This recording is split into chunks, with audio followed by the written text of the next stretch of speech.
So I was working on this TV show called Strange Angel, and it was about Aleister Crowley bringing the Church of Satan into Hollywood in 1943. Wow. I remember a couple of the girls on set. It was a story about Jack Parson, who is a rocket scientist with NASA.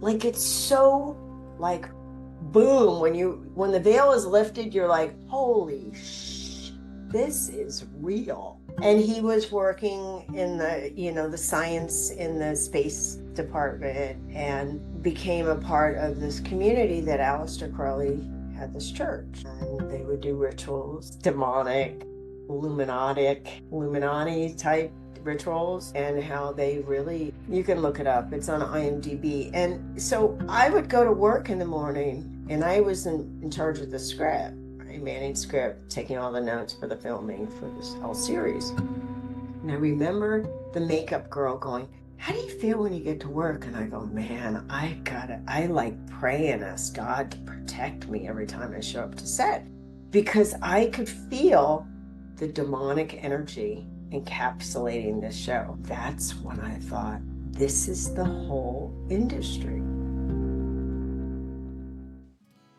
Hey there, and welcome to the Reclamation Room. I'm Ashana, and I'm so glad you're here. This is a space for women reclaiming themselves after narcissistic abuse. If you've ever felt like you were too much, not enough, or both at the same time, you're in the right place. I created this podcast because I know what it's like to lose yourself in overgiving, overperforming, and still wondering why it never felt like love. I've walked through trauma, toxic relationships, and the long road of self-reclamation, and I'm here to walk with you. In this podcast, we'll explore what it means to come home to yourself after the confusion and chaos of narcissistic abuse. Some episodes will be solo, others will include guest interviews. All of them will be honest, grounded, and deeply compassionate. So, whether you're just realizing what you've lived through, or you've been on this path and you're ready for the next layer of your healing, you are welcome here. This is not about perfection.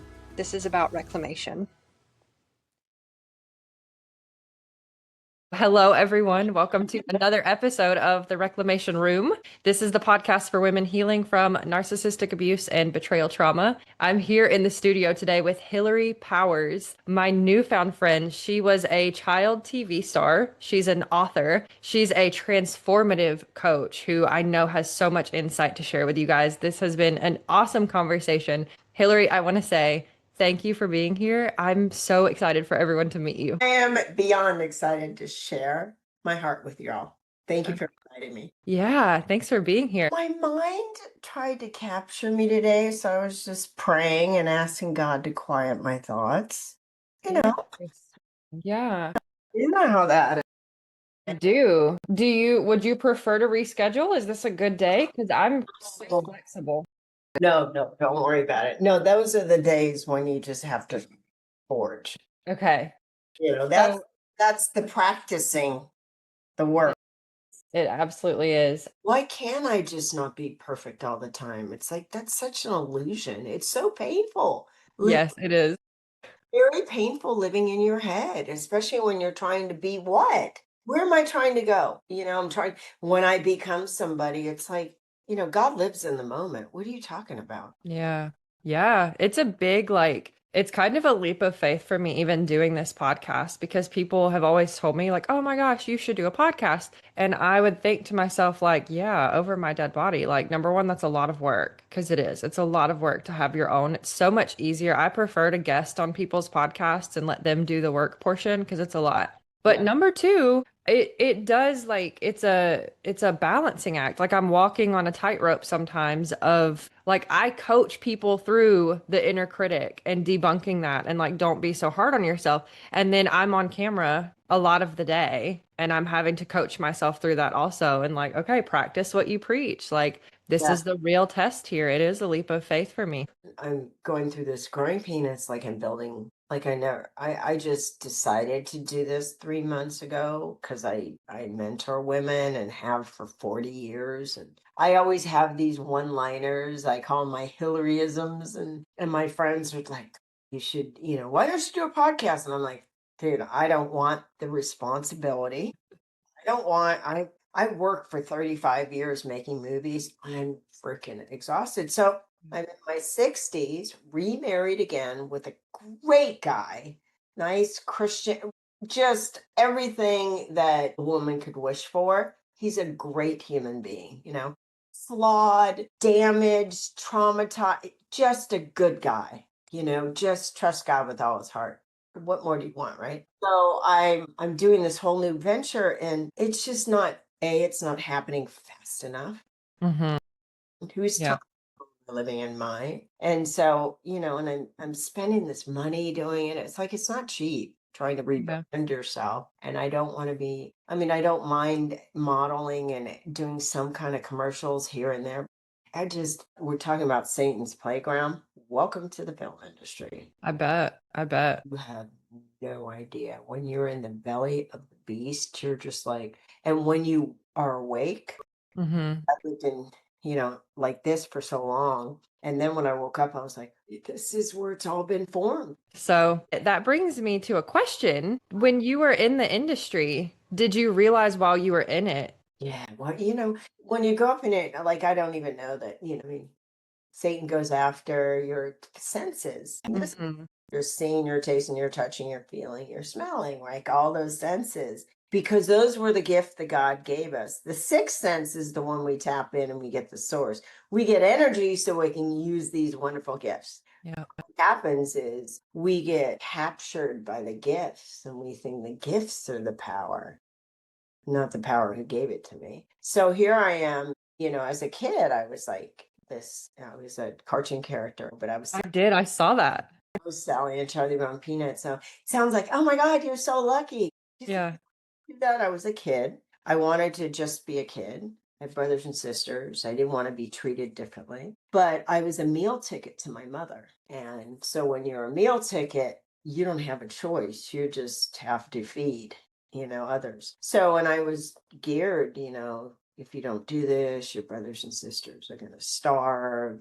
Your dad can't afford people. My mother used to call my dad a fag. I was like, I didn't even know what this meant. Your dad's weak. She hated men. She was Yeah. abused by her dad. She abused. And then, but, back in the day, you got married and you just had kids. So it was drink, fight, and you know what? 7 kids later. And so I started doing this stuff and it was fun because I got to go stop off at Carl's Jr. and get a hamburger. That was my special thing. That was like, $100,000 for a hamburger. Then I got treated a little special by other people, although my mom, I wasn't, she was a very abusive, narcissistic, angry alcoholic.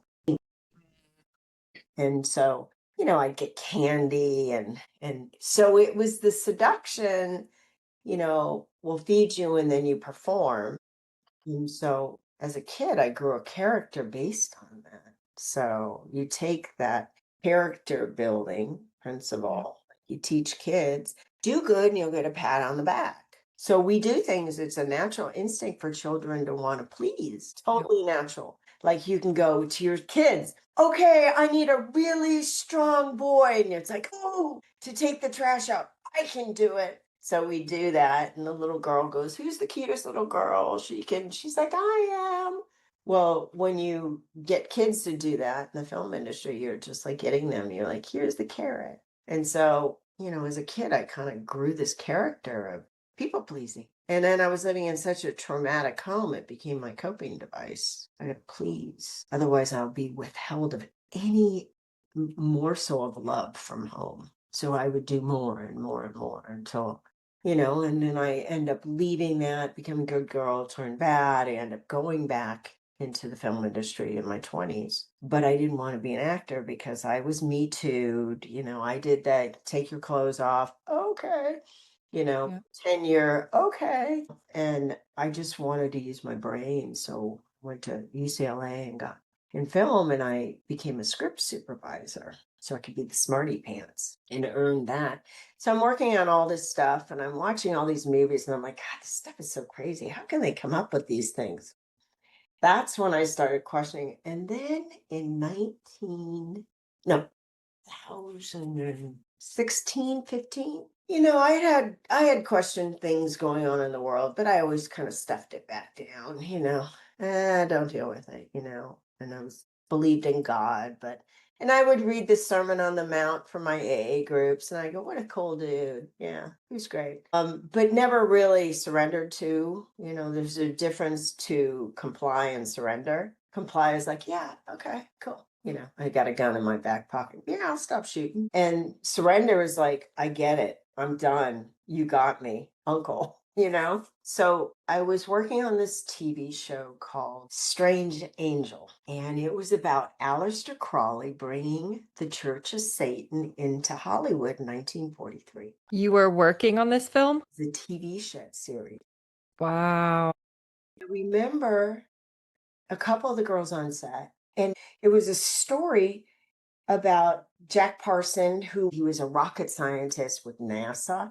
Like, it's so like boom, when the veil is lifted, you're like, holy this is real. And he was working in the science in the space department and became a part of this community that Aleister Crowley had this church, and they would do rituals and demonic Illuminati type rituals, and how they really, you can look it up, it's on IMDb. And so I would go to work in the morning, and I was in charge of the script, right? Manning script, taking all the notes for the filming for this whole series.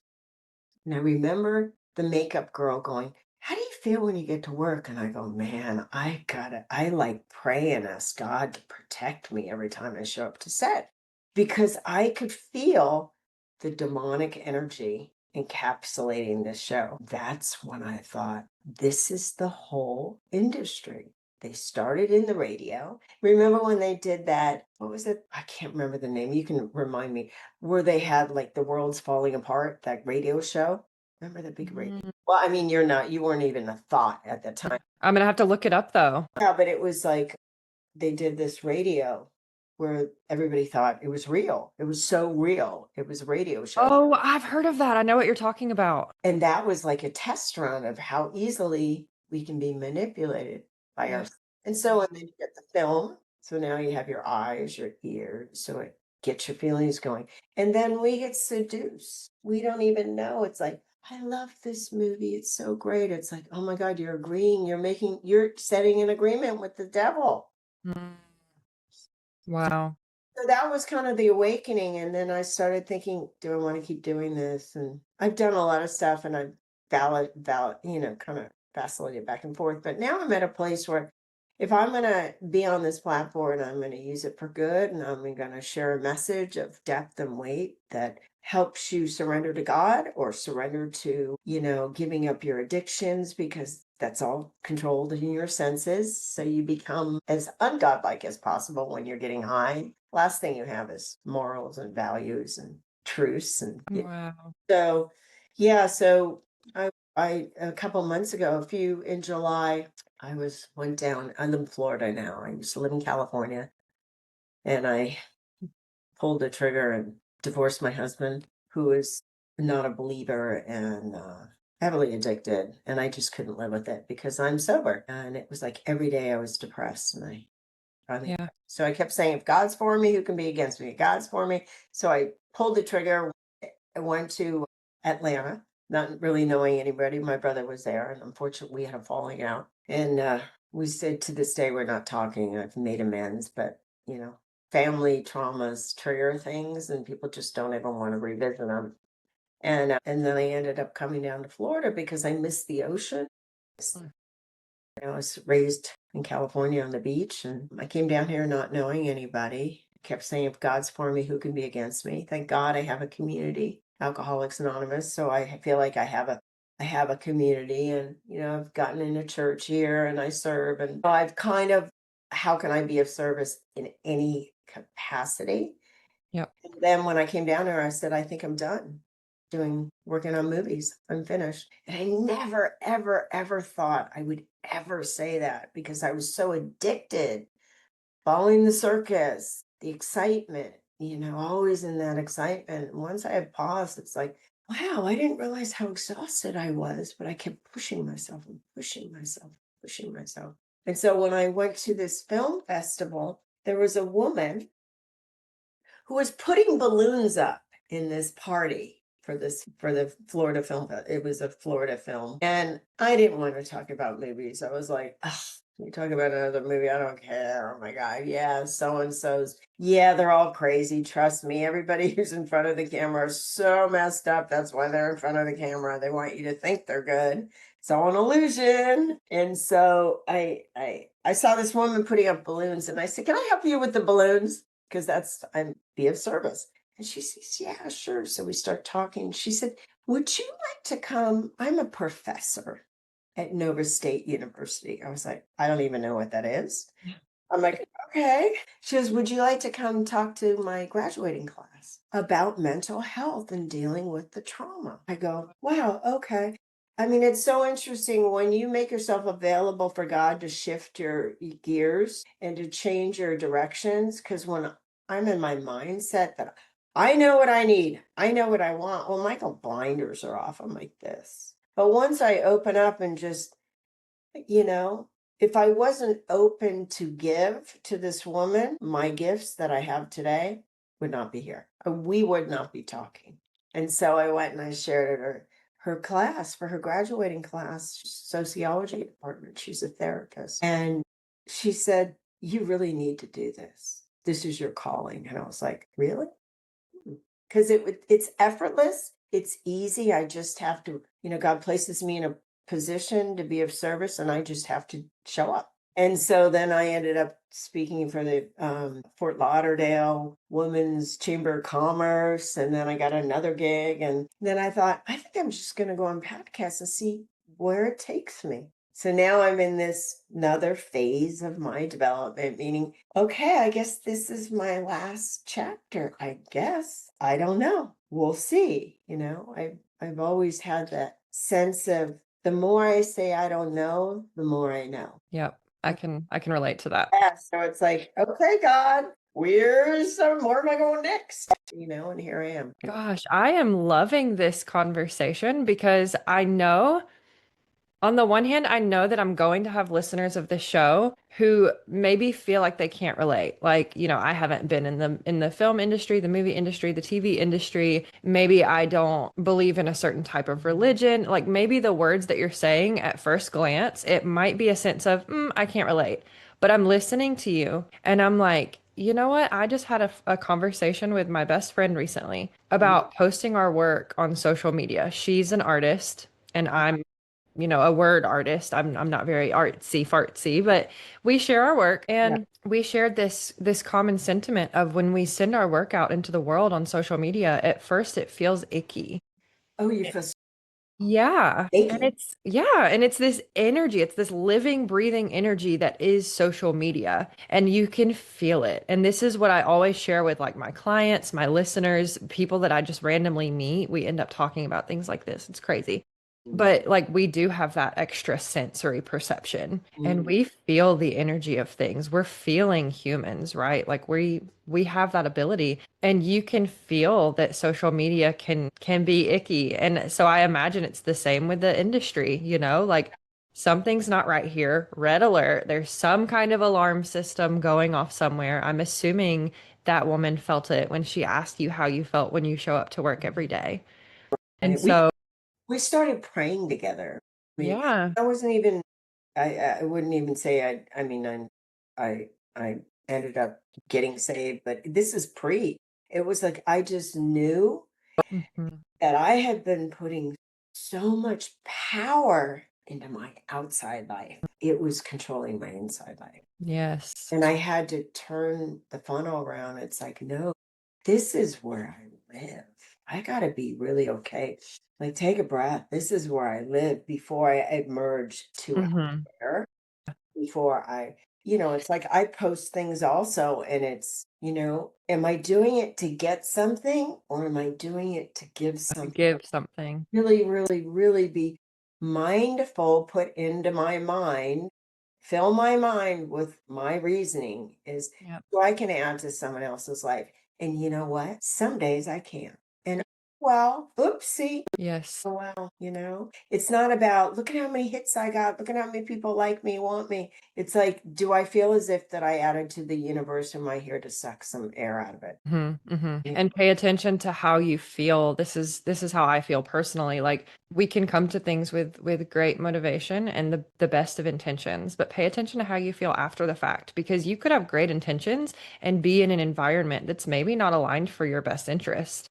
So Mhm. pay attention to how you feel when you come away from that situation, when you come out of that conversation. Like, Oh, are yeah. you feeling more fulfilled, more filled with life? Are you feeling drained and sucked dry? And that will lead to burnout. That will lead to turning off your senses, numbing your senses, doing things to be out of your senses, like you shared. So I Yeah. feel this is a very relevant conversation. Yeah, it's interesting. I always talk about feelings are a little one, they're great, but you can't let them power you. Be your God. Because I'm a woman and I feel great right now. Give me a piece of cake and I'm a totally different woman. Okay. All right. And like I'm menopause. Hello, ladies. But even when I'm younger, get me closer to that 15, 16, 17 day. I'm like, there's Hillary and then I'm Helga. So you got to watch yourself, to check I yourself, love that. correct yourself. So Yeah. I can use them as an idea, but my thing is when I get a thought, I got to watch my thought. Hmm. My thoughts are the ones that create the feeling. Oh, I look fat today. There's a Yep. Yep. and then it's like, God, I hate myself. I'm so old and I'm so fat. These are I call them inside my elevator music that's going on and on. It's playing the same song over and over. You're a loser, you're fat, you're ugly, you're a loser, you're fat, you're ugly. And then it becomes an action. Hmm. Either starve, withhold, or I binge and I forget it. Might as well eat just one piece of cake. Forget about it. I'm taking the whole thing, it's mine. And then that becomes my character. Yeah. Now I'm an overeater. Or if I get a thought that you don't like me, I become a bitch. That becomes my action. I say things mean and scandalous, and then that Hmm. becomes my character. And then everyone sees me of the outcome, not the thought, not the feeling, not the one action, but what they see me as a whole. So I really have to mind my thoughts, Hmm. and I can't do it alone because my thoughts are created from a long, long, long time ago when I was a little girl and I was hurt by my mom, my dad. I come from this painful background. We all have histories. Yep. So regardless of what I did for as a kid or for a living, that's just stuff. Let's just take the clothes off the emperor. I'm naked just like you. And then look at the feelings. Like there was not a lot of love. There was a lot of alcoholism. There was a lot of violence. There was a lot of withholding. There was a lot of lies, cheating, manipulation. And I grew up in an ecosystem where I was always afraid. I was Hmm. terrified as a kid. Yeah. Terrified. And that is so damaging. Like that is so scary when you don't even feel safe. You can't, your muscles stay tensed and you wonder why you have chronic body pain later in life. Oh That my is, God, 4 herniated discs when I moved down here. I was like, oh, body keeps the score. Yeah, for real. yeah. But I had to find the pony in the horse shit, I say. When my body went out, I couldn't move. I needed my husband to help me. I gave up being captain. Yeah. I was like so vulnerable and I kept saying, thank you, God, thank you for my back problems. Thank you for making me immobile. Thank you for allowing somebody to help me. Thank you for helping me be vulnerable. Thank you for making me not be, I am woman, I am roar. Thank you for making me weak and needing you and needing people and needing assistance. Because when you're the woman who can, I've got it all together. It's like, I have this little, remember that TV show, The Man in the Bubble? I Yeah. That's create, accurate. I create a bubble around me so nobody gets near me. Yep. And you cannot have fulfilling relationships that way. I can't get hurt, but I can't feel love. Yep. And you always feel misunderstood. I don't know if that's just me, but Well, that's because I create that space. Did I not set the ball rolling? Oh, yeah. yeah, yeah. a victim. I'm a volunteer. I volunteered for this painful life. That's one thing that people I work with, I always say, you're not allowed to say, I know, because your mind closes. And you can't say, I can't, because that's keeping you stuck. Just say, I don't know. We'll see. That keeps me in the gray zone. Mm-hmm. And I'm no longer a victim. I don't want to be. When I'm a victim, I can't take. If you're, I was a victim for a long time. I suffered from victimies a long time. Yeah. I can paint a really bad story. Oh, you want to hear a really sad story about Hillary? Hold on, we all do that because I'm getting something out of it. I'm getting like pain. You feel sorry for me. Yeah, because when we didn't get the attention that we truly wanted, we Saying, oh my, right. I can't afford it. I can't afford it. I can't do this. I can't. Yeah. So I'm so self-centered, so self-obsessed. And finally it was like, I got sick of myself. I was like, you know what? I'm done. God, help me stop being a victim. I'm on my own nerves at this point. I can't, I'm a pain. I know I'm a pain in the ass. Yeah. Like I would go, oh my God, I'm whining. Oh, that's so not sexy. Shut the hell up, woman. So I had to get sick and tired of me. And then that's when I started taking power of my own life. I have some power of my life. I'm no longer a victim. So now if I get in an argument with somebody, I own it. I own it. People say, but Hillary, you're saying you're sorry. I said, I'm not, because if I'm making sure you know I'm right, am I not hurting you? I'm doing this. We're no longer right. We're no longer right size. I'm the queen and you're my subservient, whatever, Sherpa. Right. Yep. And honestly, like how many times did we get feedback from making our own mistakes that like we don't know everything. So how can I be showing up in all these relationships as if I know everything? Oh, it's so not sexy, ladies. Don't know everything. Be stupid for a second. Yeah. Oh, But oh. I'm wondering, did you this hierarchy of power? I'm wondering if that's something that you absorbed from how you were treated as a child. I did, so I'm curious. Well, I turn on the TV set. There Mm. is amazing people. We're just these little things staring at the TV. Oh. So Boom. the industry really like gave you a lot of insight. Think about it. We create these images behind glass. Yeah. They're behind the glass. They're untouchable. And they make them like these powers. They're the power. And we're never, ever going to have that power because there's a big veneer in front of us. Mhm. Oh my gosh. It's Wow. It is. It really is. I feel like you could have a whole episode on just that. and then you sit here and you stare at the phone going, oh my God, am I enough? Am I enough? And then I go, I think I'm enough. I get a hit of dopamine. Yeah. I got 4 likes. Yep.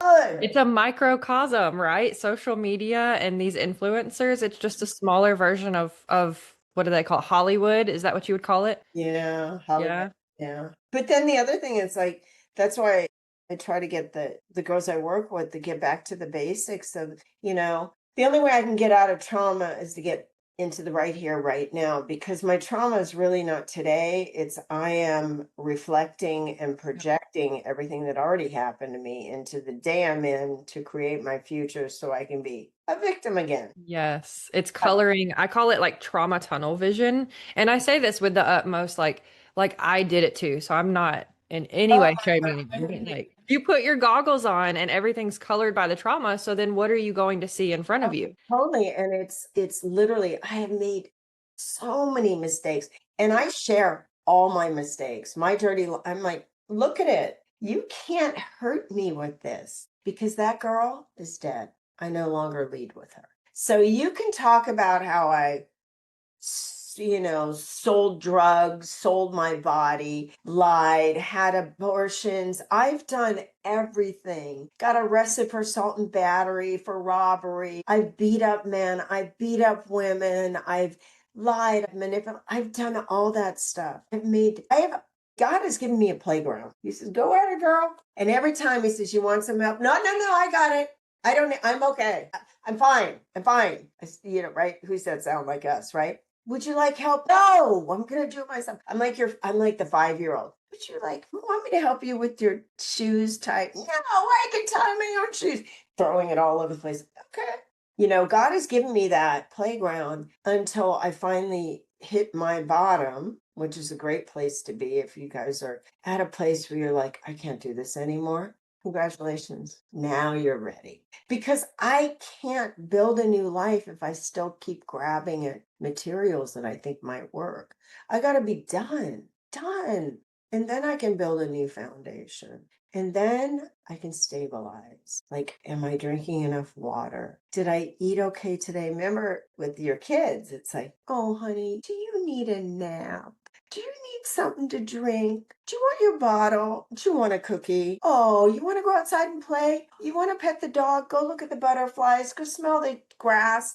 Like, these are all calming your senses. Mm-hmm. Yep. Do you need a hug? Honey, do you need a hug? You want a kiss? Yeah. You want me to tell you I love you? Yeah. You're hearing, tasting, touching, smelling. Mm-hmm. So, in order for me to get out of my daily trauma, because I can get up in the morning, the alarm's late. Boom! All bets are off. I'm like, I go into live or die, black or white, red, blue. Am I going to live? Am I going to? Oh my God, either I become a controller or a people pleaser or a loner or I hate myself. I don't want to talk today. I'm in one of those moods. Don't talk to me. And then I feel like I'm a victim of my whole life. My whole life's like this. Do I ever get anywhere? See how I perpetuate my trauma. Yep. And the simplest things to do is stop for 1 second. That's all it takes. God just needs 1 second to get in there. Take a breath and go, okay, do I need water? It's like a big, huge thing. If I'm 75% water and I dehydrate, I tighten up. Calm down. Do I need water? Do I need to take a breath? Do I need to talk to somebody? Should I put some music on? Do I need something to eat? Do I need to go for a walk? Like the simple things.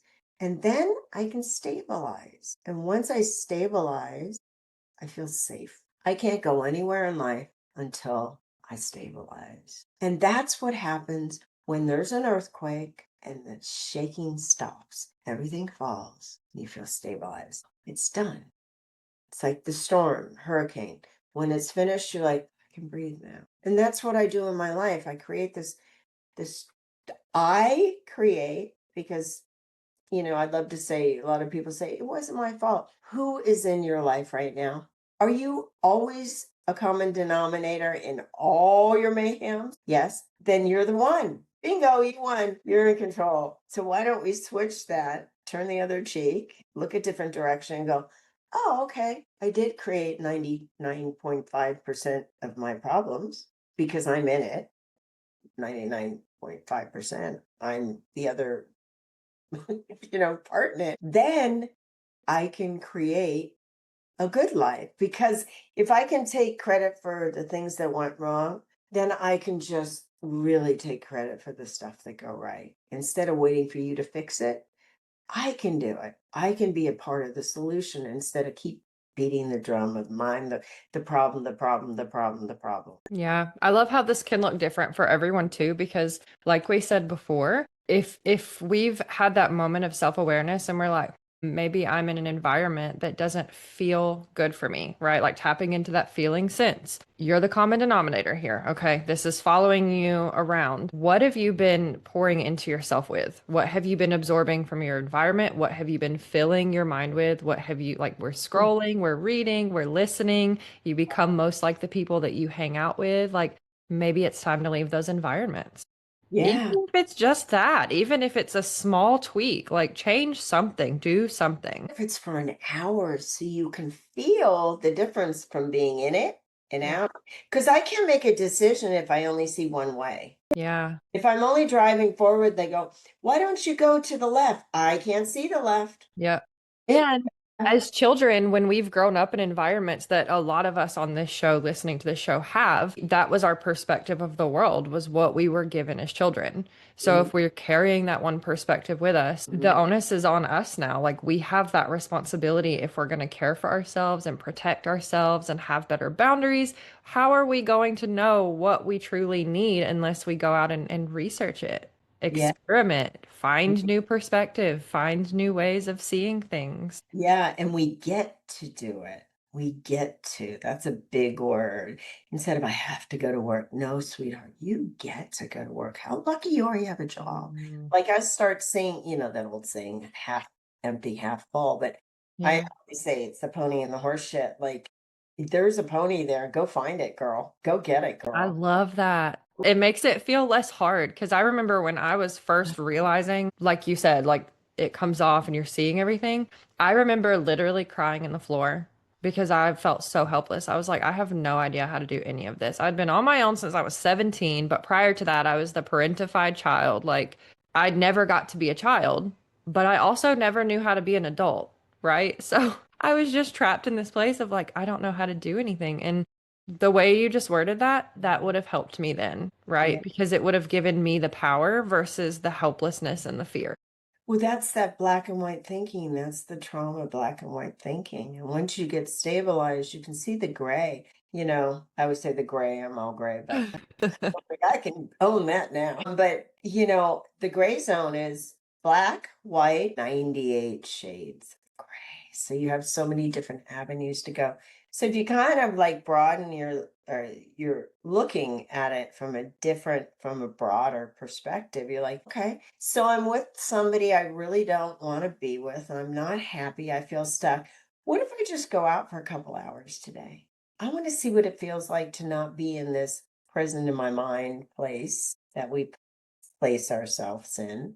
And then just getting away for a couple hours. How does that feel? Like you said, how does it feel? What does it feel like to feel the wind on your face and smell something different and going to get something to eat by yourself and saying hello to strangers and dogs and looking at the lake or the whatever. How does that feel? You can have more of that. And then you go back home to this, whatever your prison that you're living in. Maybe you're in a bad, like I said, it's usually a lot of us women place ourselves in these hostage situations that I sign up for. And then I can't understand why I feel so trapped because I place myself in a position to be hurt.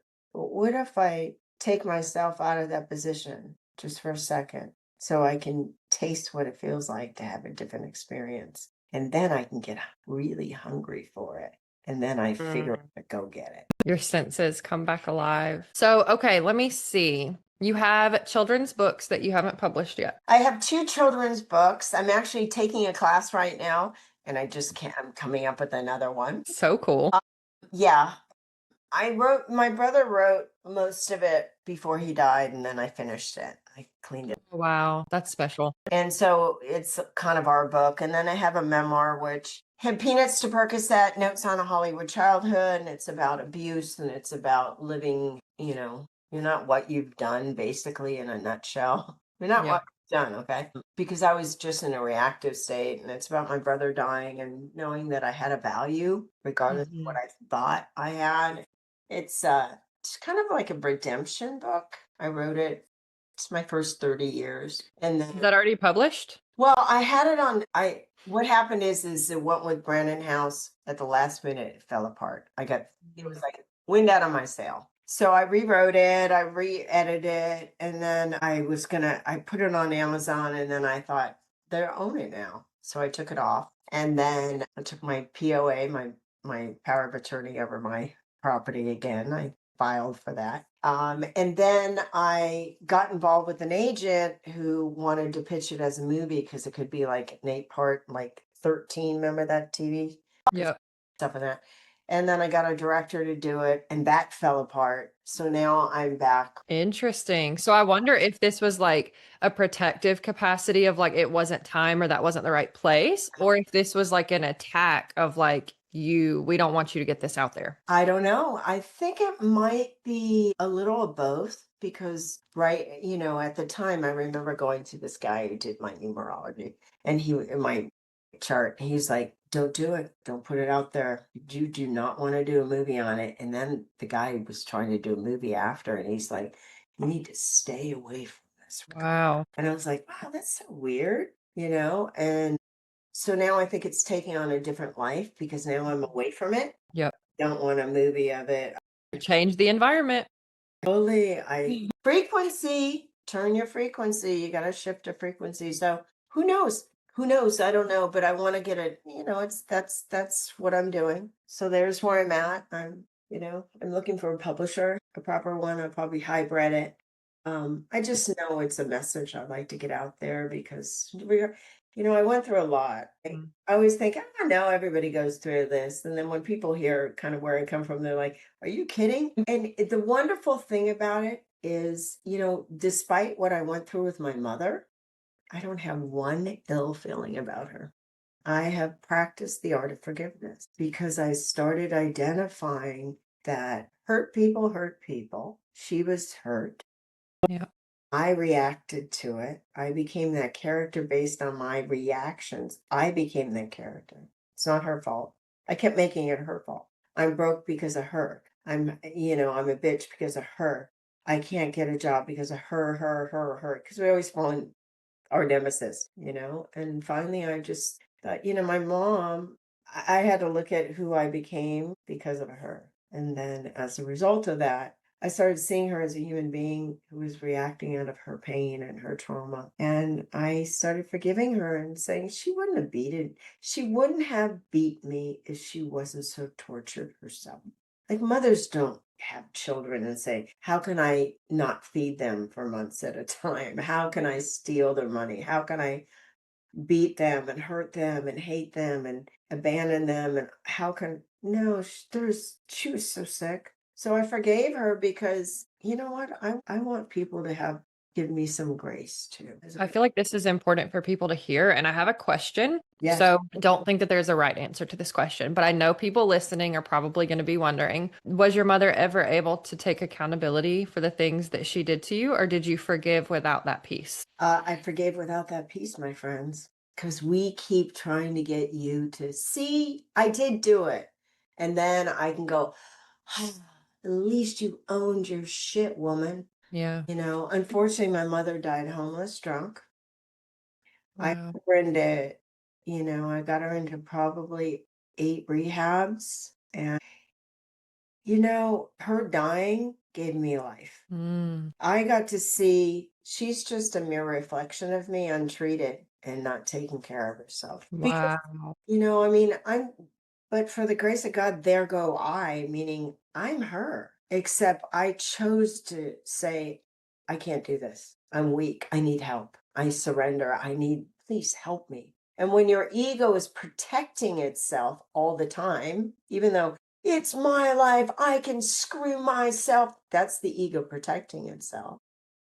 Or I'm not doing that, actually. Everybody else is the problem. I've been through so much. Like, I'm just trying Well, my instead best to make it. of trying to would you stop? I'm a victim. You're screwing up my vibe. I'm a victim. Why Stop. is everyone so mean to me? I don't understand. Yeah, right. So yeah, my mom, she had a couple minutes of sobriety. She had like 9 months. And I remember her in really disarray and when your parents get sober, and I know a lot of your listeners have parents that are alcoholics and addict, and you really think that if they get sober, then I'll be okay. It's like, it may never happen, sweetheart. Why Mhm. can't you practice being okay today? Why are you going to wait? Why are you shortchanging yourself? Why can't you allow yourself to have some happiness, regardless if they're sober or not? Like, this is where your power comes in. So, I got sober. She never got sober. And when she passed, I really believe that all my anger and my resentment and my hate that I had for her, I had a lot of hate for this woman. Putting me in juvenile hall, living on the streets, stealing all my money. I made a lot of money as a child, eating out of trash cans. Like, I made her my reason why I was so nothing. Yeah. I made her my problem. And when my mentor said to me, you're never going to have a fruitful life until you forgive. So I wrote all this stuff down, and, in AA, we call it an inventory. And I was like, okay, I got to go make my mom amends. So my mom had died, and I took her ashes and I put them at the beach right near my house. got to keep your enemies close, people.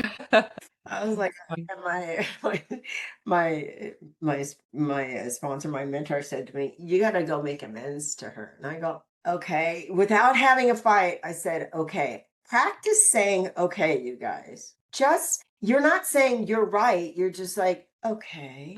Oh, that's good. Because you have some space in between your reaction. Yep. Practice going, Okay. okay. You can say it 8,000 different ways. Okay. Oh, okay. Whatever, however your flavor you want to do it.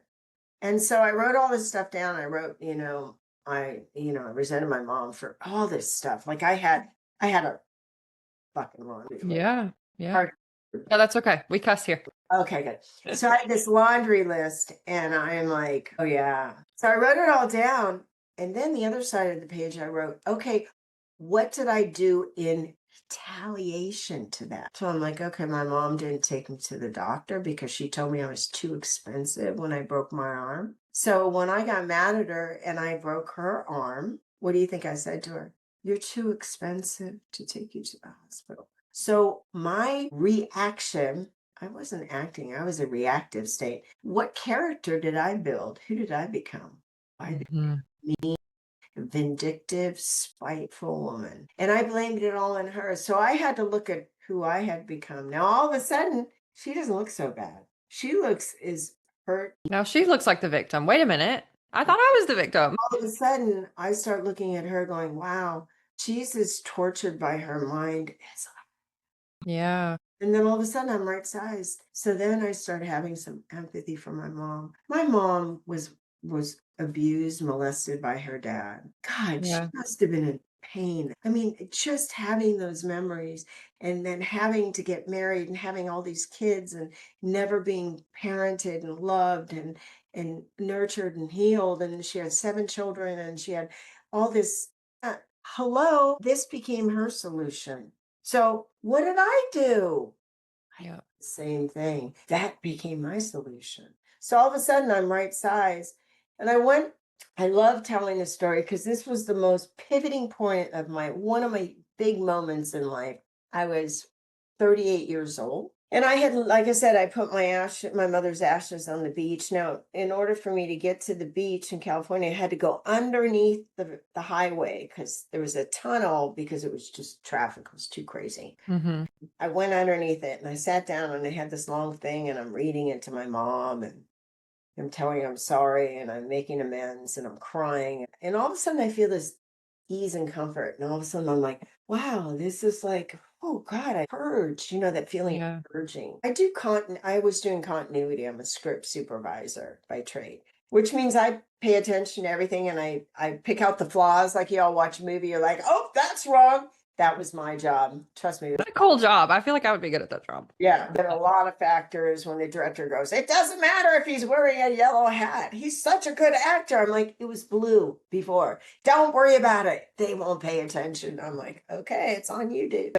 Yeah. So I'm sitting here, I do this whole thing for like an hour and a half, and I feel like, wow, I feel okay. I feel right. And I said, Mom, you know what? Thank you. And then I wrote down everything that my mother gave me. She Mm. She gave me she gave me such strength. She gave me ambition. She gave me a sense of humor. She gave me her look. She gave me her brain. She gave me her sav, her sensuality. Like I started to say, thanks, Mom. Yeah, you didn't.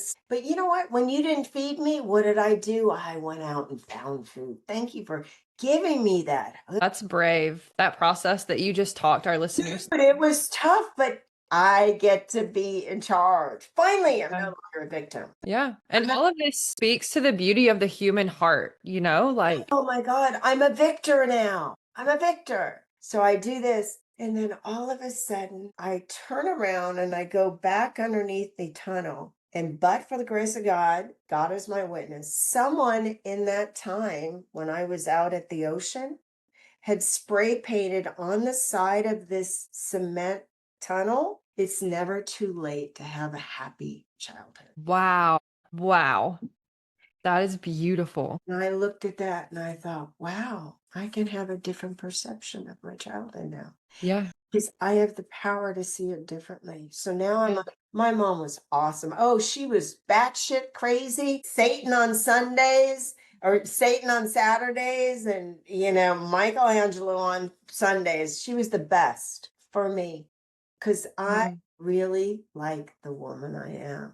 And if it wasn't Mhm. for all that stuff I went through, I wouldn't be sitting here. She's a part of my soup. I like that. This You is a very refreshing take, I think. And, on this show, know? I didn't expect to be doing interviews on this show. Like I thought this was going to be like my show, right? And then here's little old me and I'm sitting in front of the camera and I'm like, "Huh, this is Right. not quite what I'm wanting. I desire that connection. I desire the conversation." Like it's everything, right? It's what we're here for. We're relational beings. And I love that we have such a diverse range of opinions and stories and lessons that come on the show. Because Yeah. I know there's going to be people listening to my solo episodes and they're like, oh my gosh, this is so boring. Like, this does not resonate for me at all. And then there's going to be people that listen to this episode and they're like, you know what? I really needed to hear that. That's exactly where I am right now. That's pretty much what I'm here to be. How can I add to the world? Yeah. Add to the world. Because the more I give, and I am tenfold blessed. After that, I did those amends and I started taking responsibility. This is crazy, I was making, I'm not saying that you'll get the gifts of this, but this is something because I withheld. When you're a victim, nothing comes to you. No. Yeah. You're just bound up. Yeah, so you get that back, right? Like you're saying, I want this in my life. I want more of this. I'm focusing on this. Even if we don't realize we're doing it, then life is like, okay, here's more of this. Right. I was making probably $25,000 a year. And by the end of it, after my forgiveness a year later, I made 125. Wow. Why? Because I allowed Hmm. myself to receive, because I gave a gift of forgiveness. Yep. And this is good too. Something that just came through for me in hearing you say that is for listeners right now, it may not be about money. It may not even be about forgiveness. But what we're talking about here, I want to encourage the listeners, go back to this episode, listen to the energy of what's being said here. If it's not forgiveness for you, what is it? What do you feel like you might need to set down? What do you feel like you might need to open to?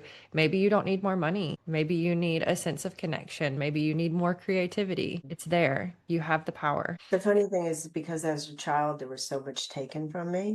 Hmm.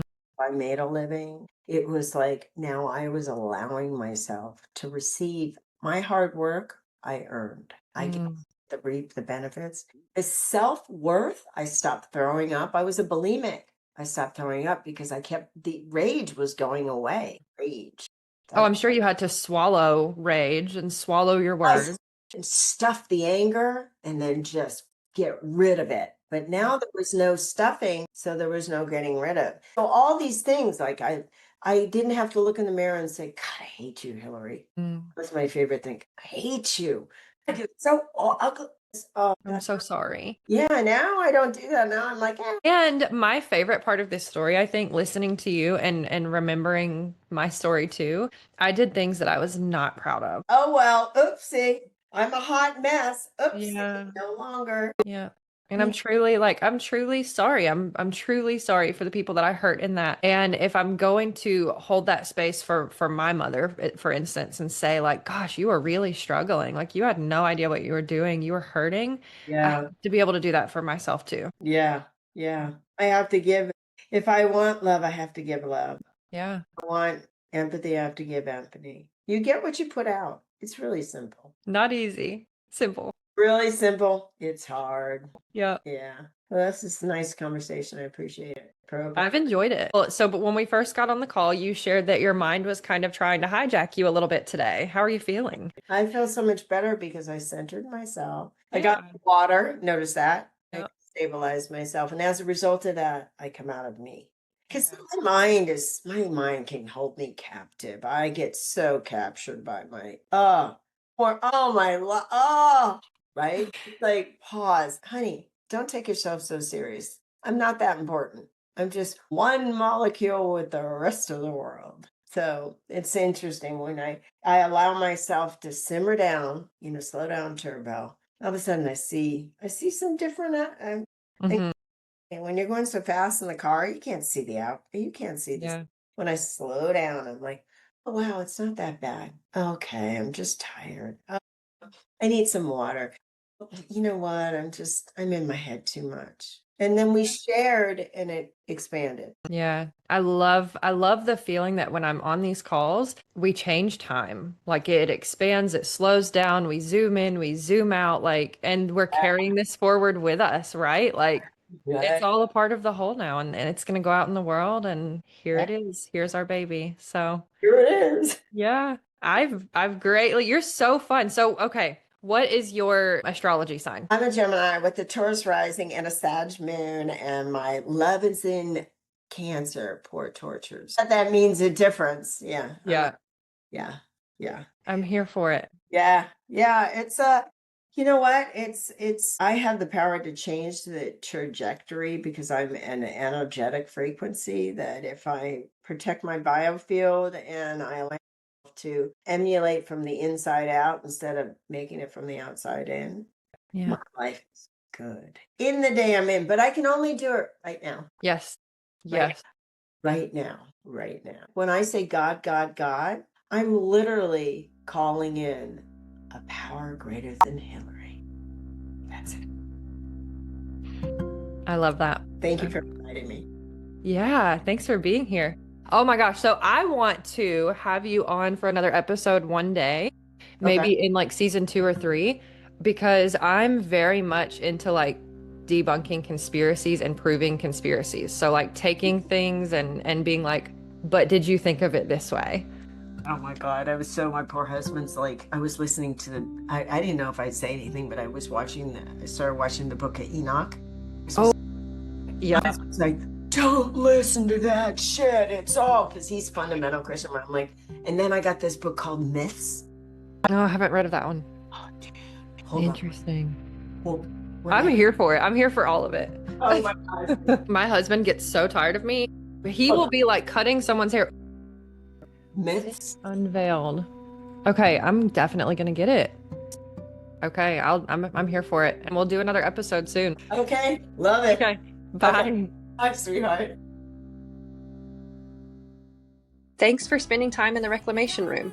Be sure to follow or subscribe so you never miss an episode. And if this supported you, consider sharing it or leaving a review. You're not alone.